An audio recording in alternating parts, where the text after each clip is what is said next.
Live from Orlando, Florida, it's theCUBE. Covering Grace Hopper's celebration of women in computing. Brought to you by SiliconANGLE Media.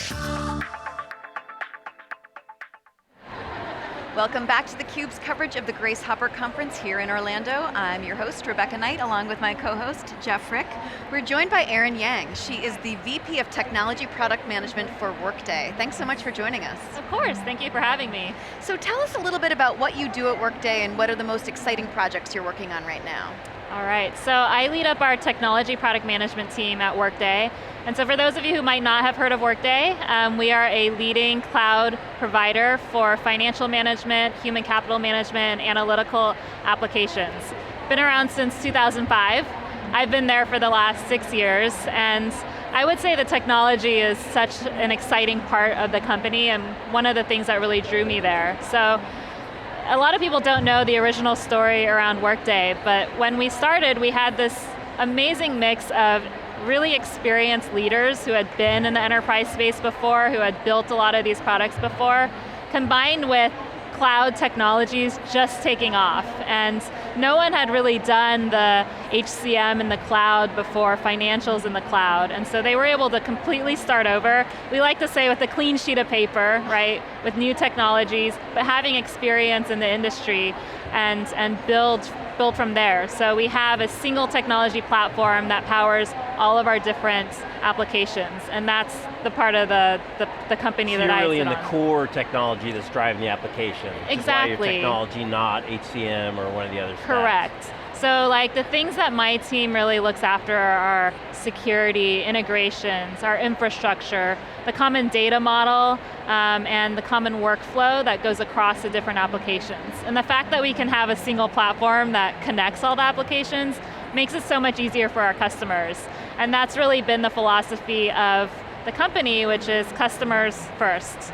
We really focus on making our customers happy. And so one of our company goals is always hitting 95% customer satisfaction, which is really unheard of in the enterprise industry when most people are not super happy with those products. And we've been able to hit 97% in the last year that we did those surveys. It's an interesting part of the SaaS model because unlike a traditional kind of enterprise software sale, they make the sale, they collect the 15%, but you're getting paid monthly, I assume. Maybe it's an annual contract. So you have to keep delivering value each and every single month because you don't have this like long-term, big giant enterprise license. Yeah, it's a subscription revenue model. So, it's no more of you deliver a product and you don't think about it anymore. It's a continuous partnership with our customers. And I think that's why the relationship matters so much with our customers. They're stuck with us to a certain extent.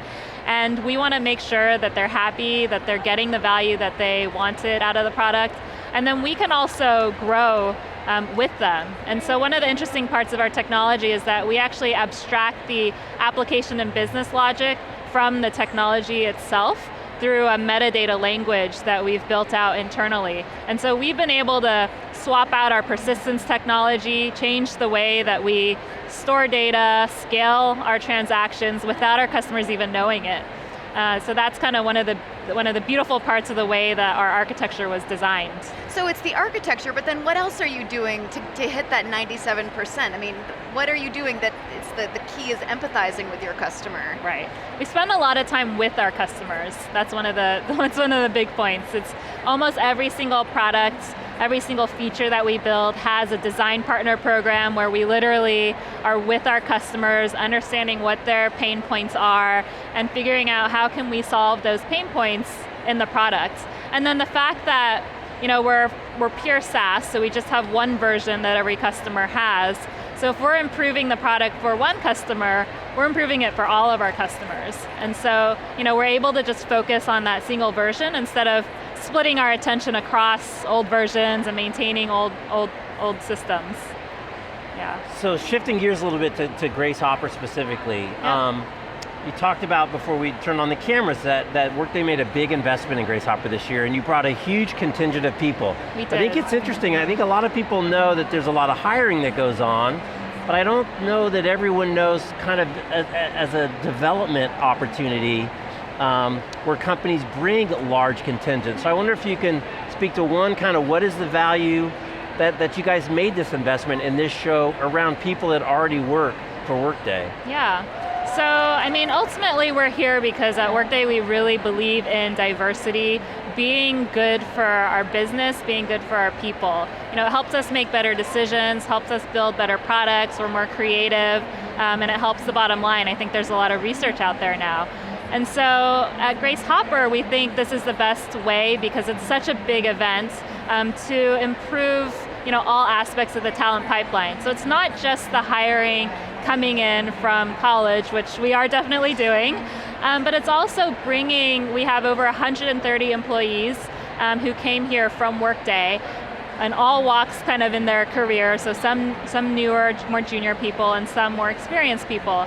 And we really think that the networking that they can do here, the sessions that they can come to do professional development and learn, one of our sessions is how to get out of that middle management quagmire. So, how do they continue moving up and forward in their careers? It's not just that entry point into that junior entry-level position. But what an investment. Outside of your own event, I would imagine that's probably the biggest presence you have at any tech event. I think it is. I haven't heard of us having more than 130 people at any other events.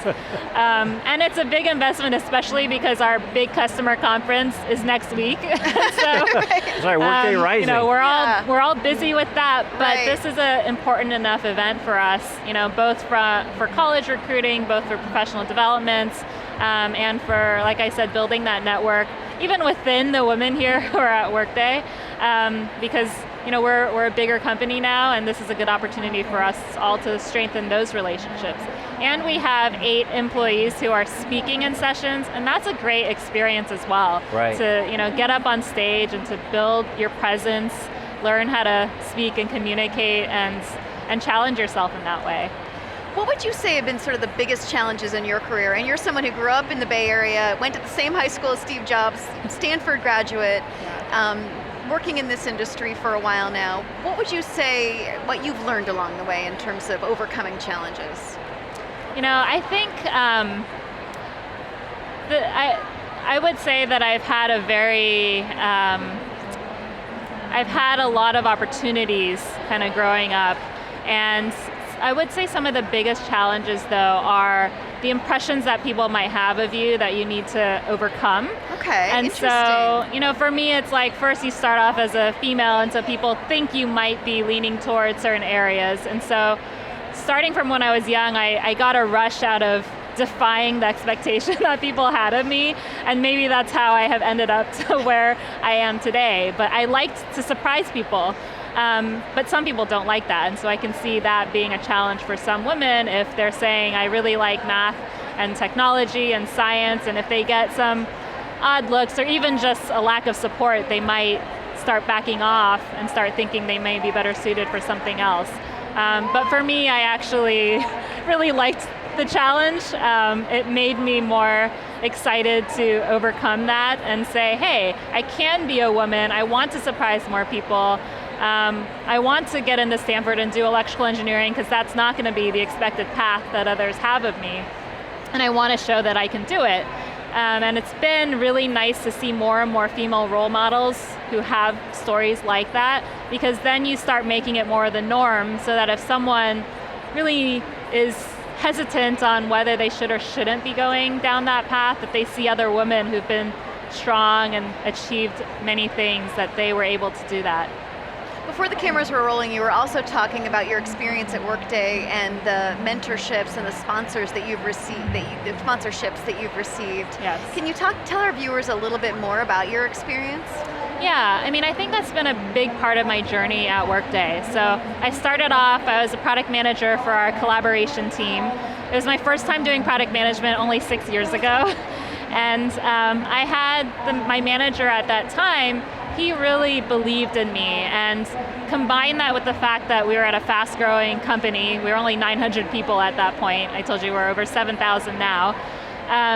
Lots of opportunities were coming up, and he was able to say, hey, there's this other opportunity around our extensibility area, which was totally unrelated to collaboration, but he's like, you've done well with what I gave you over here, why don't you try this? And it was not something I would have personally volunteered for because I actually didn't think that I was capable of doing it. But he's like, no, I believe in you, I think you can do it. I've already advocated for you that you should take on this role. And so I stepped into it, did a good enough job for them to say, okay, we're going to keep investing in her. And that manager continued to really put me forward for other opportunities, and then when he switched roles, he nominated me to be his successor for leading the whole team. And so he's been a really major part of my career progression here at Workday. And I think having someone who can be there to advocate for opportunities for you and also teach you how to navigate an organization, who are the key decision makers, who do you need to influence, what are the relationships you need to build, all of that is such valuable knowledge to have that you may not know otherwise, right? Not even a mentor might not even be able to do that for you, but someone who's really sponsoring you can. Great. Well, Erin, thanks so much for joining us here on theCUBE. It's been great talking to you. Of course. Thank you so much. I'm Rebecca Knight for Jeff Frick. We will have more from Grace Hopper just after this.